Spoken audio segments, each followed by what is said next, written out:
Papas na Língua, com o professor Dionísio da Silva. Oferecimento Universidade Estácio de Sá.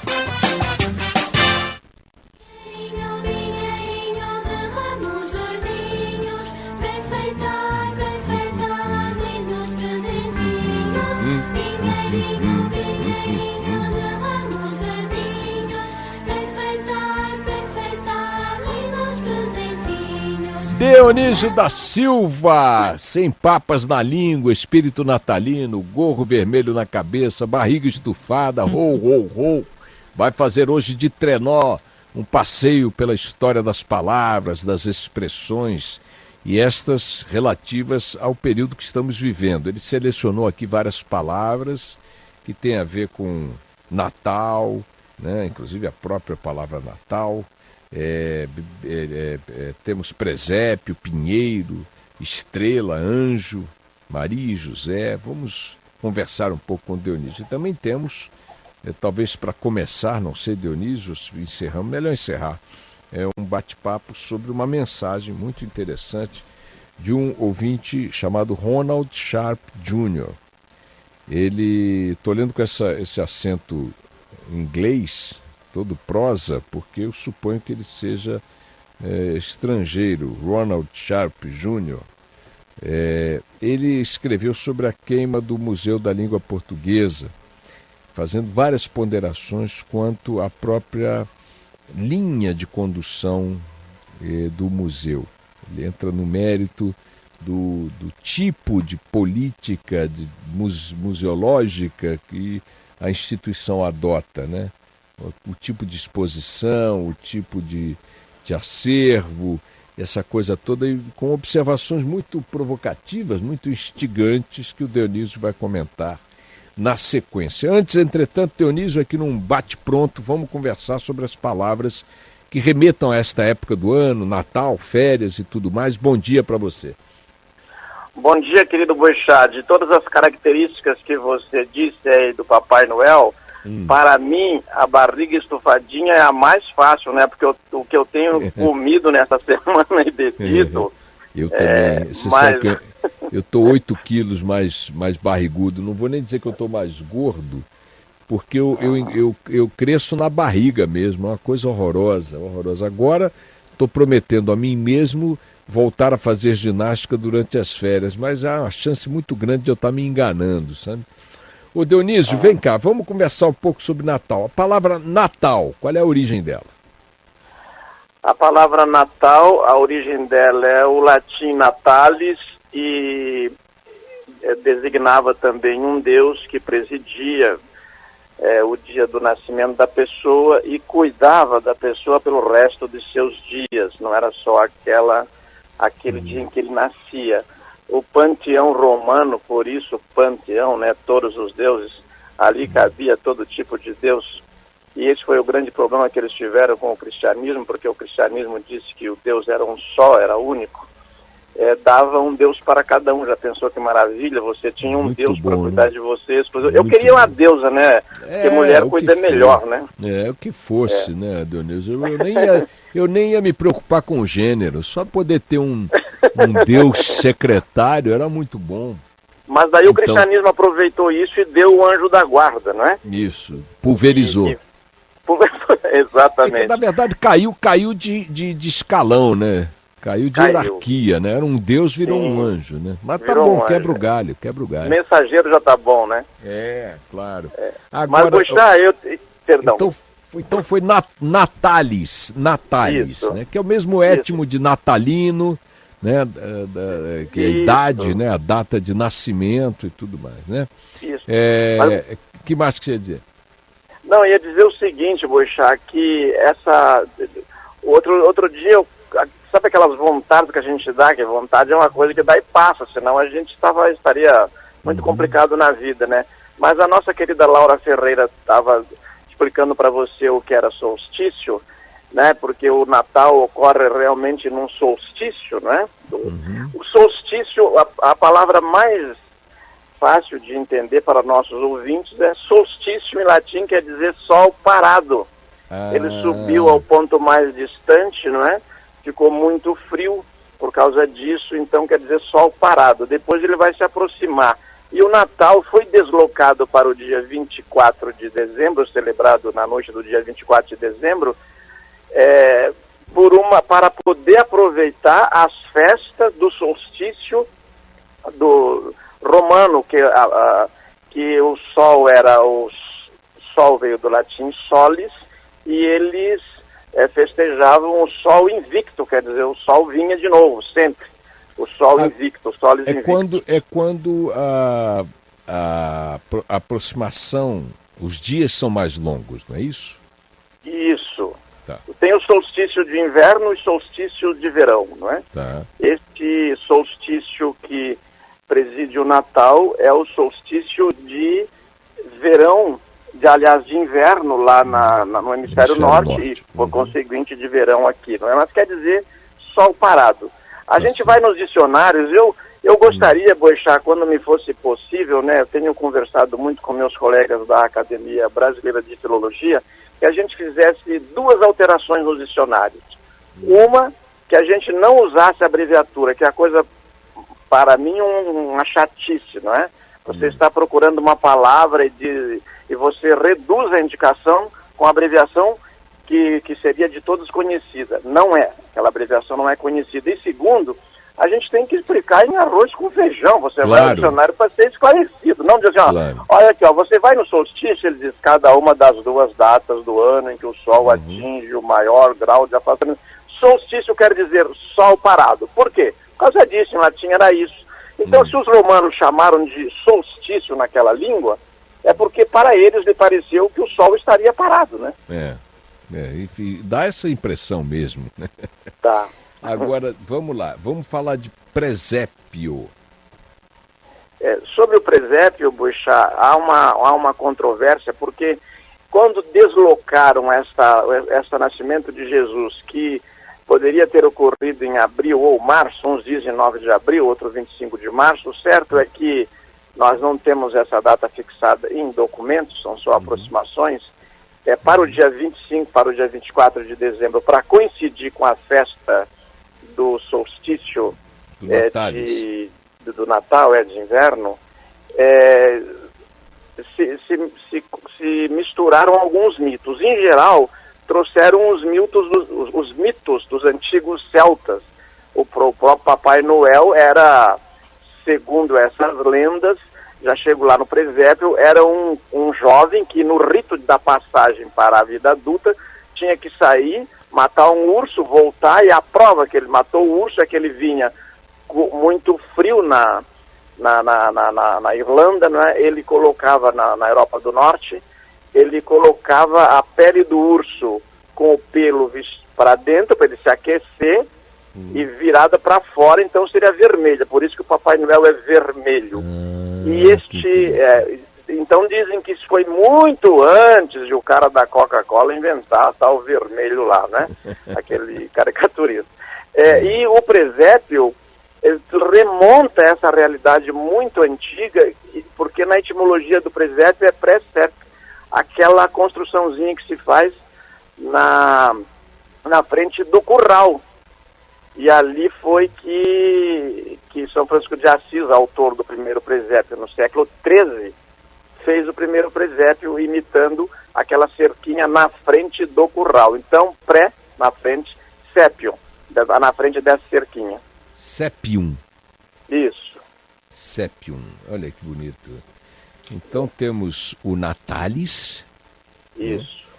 Que se dá no solstício de inverno no hemisfério norte, representado, entre outras coisas, por heranças de lendas, né, de costumes bem mais antigos do que o próprio Natal, como, por exemplo, o pré-sépiums.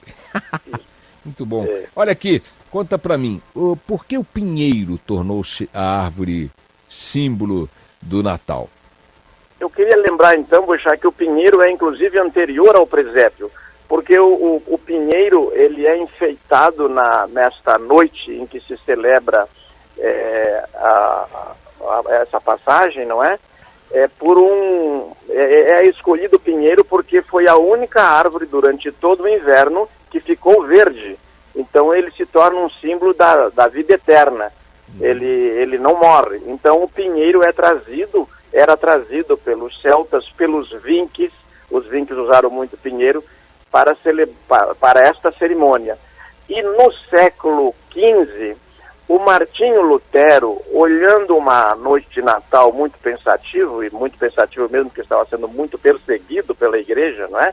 Por causa das suas 90 teses lá, 95 teses, ele já casado com a monja com quem ele se casara, ele estava olhando um céu estrelado na noite de Natal, foi lá fora, cortou um pinheiro e como o pinheiro tem esta forma triangular, ele imaginou que esta forma triangular representava a Santíssima Trindade. São 3 pessoas, Deus lá em cima, Pai, né?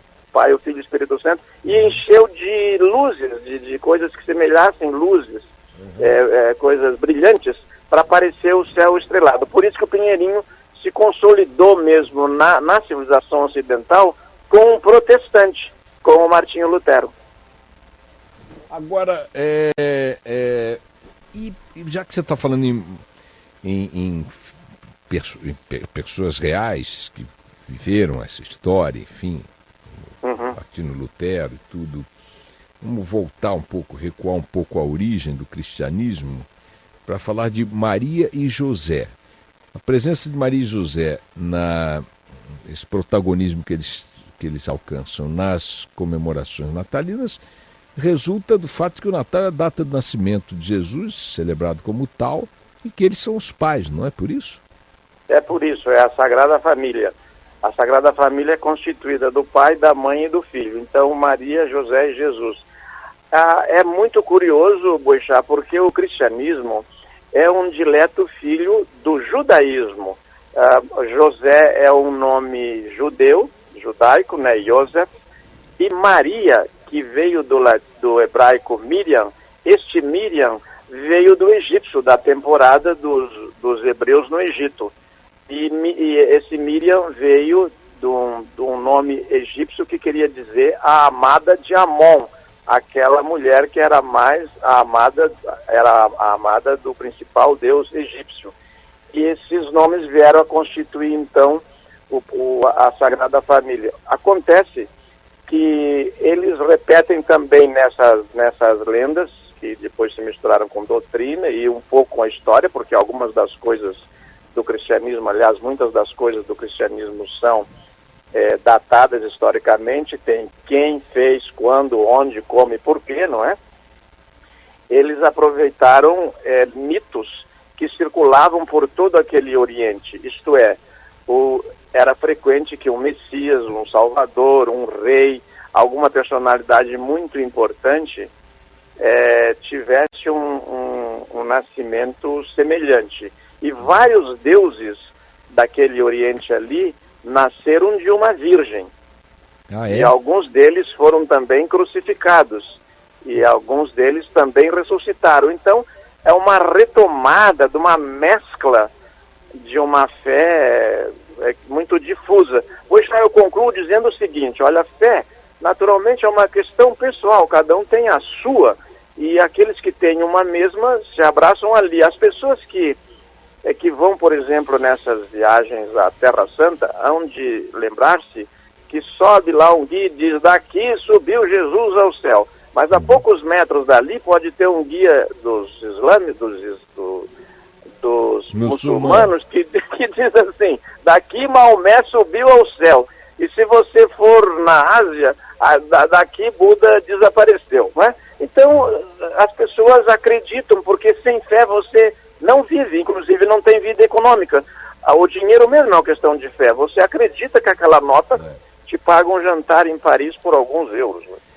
Bom, só lembrando aqui, minha gente, uma observação que o Dionísio fez, eu confesso que eu desconhecia, e sempre é bom, cultura é muito bom, todo mundo diz que o excesso é ruim, excesso de saúde não é ruim, excesso de cultura, não existe nem como você entender como excesso o saber, o muito saber. Então, é bom, eu não sabia, meu caro Dionísio, então vivendo e aprendendo, que outras divindades, outros deuses anteriores à fé, da fé cristã, do cristianismo, que tem 2000 e quanto? Nós estamos em 2015, 2000 e poucos anos, que já havia história de deuses, filhos de virgens, e que ressuscitaram obviamente depois de terem sido mortos. Isso quer dizer que a história do cristianismo para Jesus se dá também com inspiração eu não vou chamar de lendas, não sei se isso é ofensivo, mas de tradições ou de crenças anteriores. Pode ter sido uma adaptação literária, é isso que eu estou querendo dizer. Mas não ofende, Boixá. Olha, eu sou católico, não me ofende com isso. E outro dia fiquei muito surpreso, alguns natais passados, porque o bispo de Porto Alegre pegou uma crônica que eu fiz no Jornal do Brasil. Nós, aliás, éramos contemporâneos, fomos contemporâneos sem nos conhecer no Jornal do Brasil, né? Você estava lá fazendo... O doutor o Scherer, né? Isso. Ele pegou uma crônica, eu não sei se ele pegou uma crônica que eu fiz sobre a lenda dos Reis Magos e mandou para o Almanaque Santo Antônio, o Almanaque Católico que a editora Vozes faz. Por quê? Porque a lenda dos Reis Magos é uma lenda, nenhum evangelho conta isso, não houve Reis Magos, não houve visita, e nós lembramos outro dia, neste programa aqui, você e eu, que os ossos dos 3 Reis Magos estão na Catedral de Colônia, foram para lá no século XII. Quer dizer, se eles não existiram, como é que os ossos estão lá? Mas o bonito da lenda é que o cristianismo soube, talvez hoje esteja a grande falha da nossa escola, e os gregos também recorreram a isso na antiga Grécia, souberam pegar coisas que todo mundo entendia para ensinar uma verdade, não se preocuparam com esse valor científico das coisas, não interessa isso. Para ensinar interessa assim, o modo como você ensina não precisa ser científico. O que você ensina, onde você quer chegar, aonde você quer conduzir o aluno, isso sim é muito importante, né? E a lenda ajudou nisso. Bom, deixa eu passar para o segundo tema aqui. Pois não. Acho que é importante, senão a gente vai estourar o horário de 11 horas. Como sempre. E eu tenho que ir ao banco ainda. Aliás, preciso ligar para o banco para dizer que eu vou passar lá, senão eu vou passar esse Natal sem um centavo no bolso, pelo amor de Deus.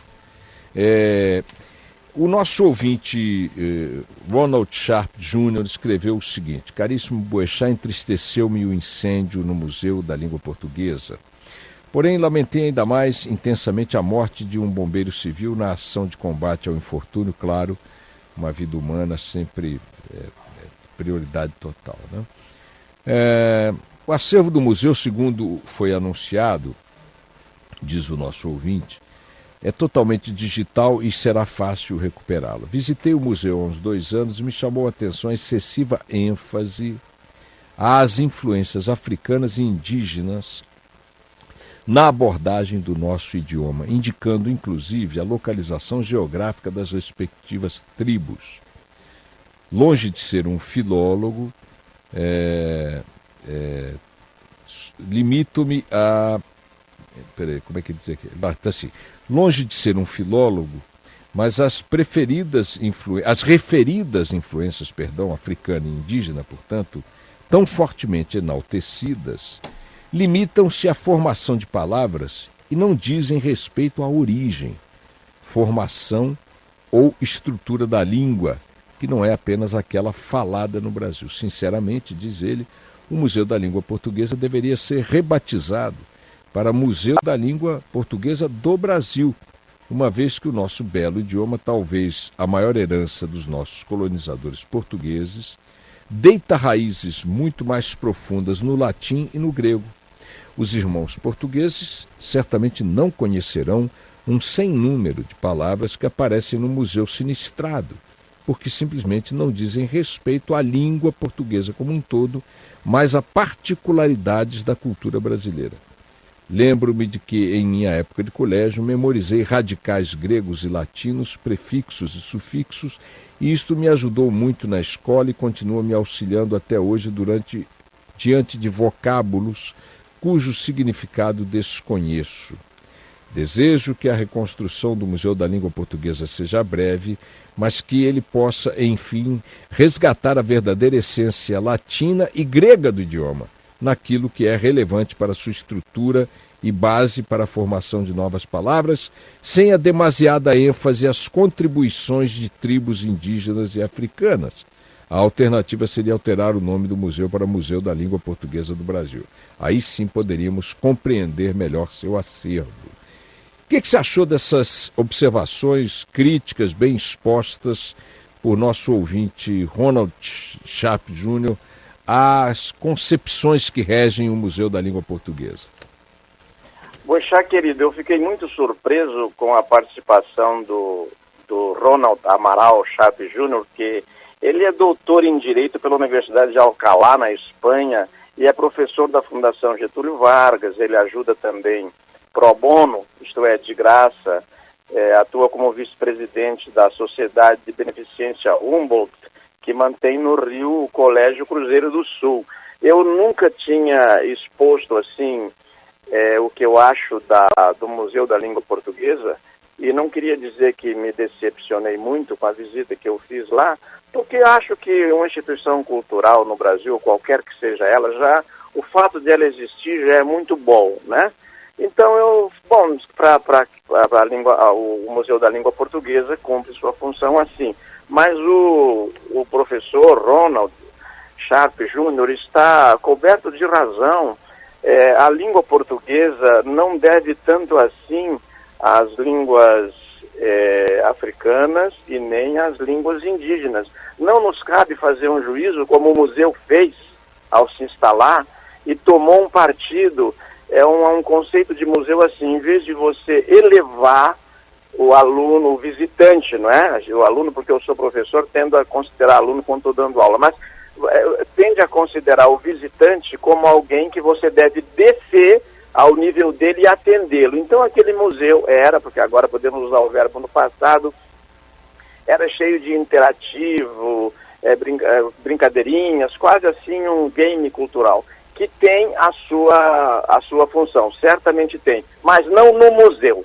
O museu, a palavra vem lá de musa, né, das 9 musas, era uma coisa sagrada, a cultura era tão sagrada e foi considerada tão sagrada que colocaram divindades para protegê-la, e o museu da língua portuguesa, Boixá, é bom lembrar assim para os nossos ouvintes, olha, nós temos em cerca de 800 mil a 1 milhão de palavras, de vocábulos em circulação na língua portuguesa, cerca de 10 mil que são da contribuição de línguas indígenas e poucas centenas dos dialetos e das línguas africanas. Com isso eu quero dizer, agora para concluir essa primeira intervenção, que elas não valem nada, não, elas valem muitíssimo. Se você não tivesse essa contribuição das línguas africanas, das línguas indígenas, a língua portuguesa estaria muito limitada aqui, porque como acontece com todas as línguas transplantadas, e o português é uma língua transplantada, como um dia foi o latim para a Península Ibérica, ela é transplantada num século, então ela tende a ficar como ela era naquele século. Você pega o alemão do Brasil meridional e o italiano, eles são o alemão e o italiano do século XIX, quando houve a migração. O português não, ele veio para cá e se mesclou com mais árabes, com palavras polonesas, alemãs, italianas e africanas. Quando você chega naquele museu, aparece a contribuição indígena e a contribuição africana exageradas em detrimento à referência solar da língua portuguesa. Ela é uma filha do latim, e do latim vulgar, do latim que era falado lá, na Península Ibérica, em Portugal. Bom, primeiro deixa eu falar aqui, pedir desculpas ao professor Ronald Sharp Jr., porque me aventurei a especular que seria um ouvinte nosso estrangeiro, pelo nome, né? E até li o seu nome com um acento inglês, Ronald. Então, estou ouvindo aqui pelo Dionísio que este ignorante não sabia que o professor Ronald é também professor da Fundação Getúlio Vargas, enfim, e figura bastante conhecida e respeitada no meio intelectual brasileiro no Rio de Janeiro. Ele diz que talvez mais adequado fosse chamar o museu de Museu da Língua Portuguesa do Brasil, em função deste peso que ele também considera desproporcional, dado as palavras de origem indígena e africanas no vocabulário corrente aqui no país. Você concorda?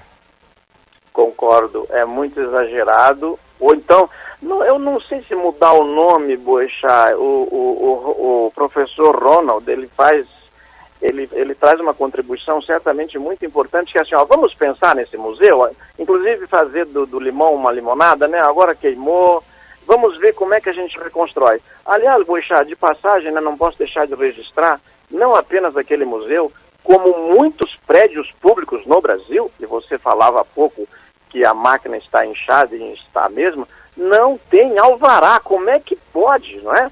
Não tem alvará para funcionamento, um prédio público. Se um boteco da esquina não tiver alvará, vão lá e fecham, né? Então, cuidar disso tudo, cuidar do alvará, cuidar de... vamos ouvir as outras pessoas. Felizmente, lá naquele museu, já tem textos, continua o site, né?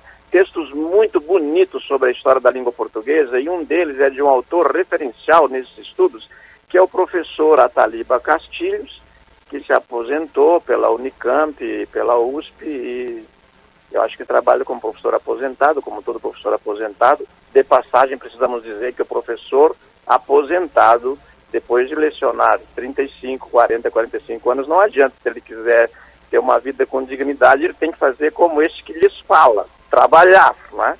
Porque a aposentadoria é insuficiente. O professor Ataliba Castilhos fornece bastante texto para aquele museu. Tá.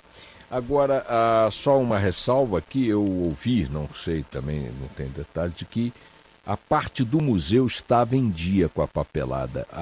O que não estava era a ala do prédio correspondente à estação de trem. E por isso não se dava o alvará integral ao prédio, mas eu não sei se isso é verdadeiro. Mas é verdadeiro, então, que é um prédio público que estava sem alvará, né? Sim, completamente. Bom, então tá aí, minha gente. Quero, meu caro Dionísio, se você quiser... O Dionísio disse que a a Academia Brasileira de Filologia, não é, Dionísio? Que não tinha havido uma interação com o museu, alguma observação quanto a essa retomada? Você sugeriria algum caminho? Poxa, é a mesma coisa que ocorreu com o acordo ortográfico, e eu tenho dito pessoalmente isso para meu querido amigo Evanildo Bechara, meu colega de academia, autor de obras referenciais como a gramática da língua portuguesa. Tem que consultar mais gente para fazer as coisas e deixar dessa coisa que realmente nos últimos 12 anos está muito triste. Só trabalho, cara indicado por um partido, não se olha mais mérito. Às vezes coincide que a pessoa indicada pelo partido tem mérito, mas raramente coincide. E eu acho que, inclusive, por exemplo, se a Academia Brasileira de Filologia fosse consultada para cuidar de um museu da língua portuguesa, a parte de história da língua portuguesa, da filologia, não é? Ela teria pessoas lá, somos 40. O autor do dicionário OAS está lá, não é? O Leonardo Vilar, que é o que cuida do dicionário e atualiza o dicionário OAS hoje. Ele é meu colega de academia. E a gente podia também levar um pouquinho de humor, né, Boechat? Porque é tão bom temperar as coisas com humor. Como eu lembrava numa mesa com o Jaime Lerner, aqui em Curitiba, onde estou, antes de ontem, que uma tribo de fanhos deve ter dado nome a algumas palavras em São Paulo, né? Anhangá, Anhangabaú, Anhambi, Anhanguera, Anhandava. Parece que foram palavras inventadas por fanhos. Enfim, Boechat, nós temos que fazer cada vez mais eu acho assim, né? Vou concluir. Eu gostaria que o ano 2016 a gente mudasse uma coisa. As pessoas fossem ocupar suas funções por mérito, não é? E não por indicação de partido, em todos os setores. É isso que está esculhambando o Estado brasileiro, inclusive nas instituições culturais. Bom, você está querendo muito também para 2016, viu, Dionísio? Deixa de ser guloso. Bom, deixa eu agradecer ao nosso Dionísio da Silva. Para mim foi uma alegria muito grande, mais um ano na sua companhia aqui no Sem Papas na Língua. Acho que os ouvintes têm interagido cada vez mais entusiasmados com esta coluna semanal, assim como a coluna do professor Milton Teixeira às sextas-feiras, um passeio pela história, e aos poucos também sobre o Pulso Band News, que é também do nosso querido Guto Graça, às quartas-feiras, levantando sempre a análise, né? Dissecando os humores do que vai pelas redes sociais, interpretando o que vai pelas redes sociais. São 3 colunas das quais nos orgulhamos muito, todos nós aqui na Band News FM. Quero, meu querido Dionísio, como não estarei quinta que vem já gozando de licença de fim de ano e depois 15 dias de férias, quero te desejar não apenas um bom Natal hoje à noite com tua família, com os amigos, mas também um belíssimo ano de 2016 e que esse seu desejo aí, embora meio utópico, possa ser atendido. Aproveitar para estender o agradecimento de hoje ao nosso ilustre professor Ronald Sharp Jr. pela belíssima colaboração também que nos prestou, tá bom? Dionísio, um abraço para você, bom dia. Bom dia, Boechat, mas me dá 30 segundos para eu dar um abraço ao mais silencioso dos seres desse programa, que é meu querido Rodolfo Schneider. Ele está ausente hoje. Que é nosso Morubixaba, para a Thaís, para o Everton, que toda semana diz, Dionísio, cadê a pauta do Boechat? Tem tanta gente bonita aí para trabalhar com a gente. Eu vou concluo o seguinte, viu, Boechat? Vocês são medianeiros de graças alcançadas. Eu fiz a minha vida inteira dando aula para 30, 60 pessoas e hoje vocês me deram essa cátedra da Band News, que é uma coisa maravilhosa. Eu recebo muitas mensagens também fora do ar e quero agradecer ao monarca dos nossos programas, que será sempre o ouvinte, não é mesmo? Um Feliz Natal para todos vocês. Querido Dionísio, um abraço para você e até o ano que vem. No meu caso, até o ano que vem. Um beijo grande. Obrigado. Um beijo. Tchau, tchau, querido.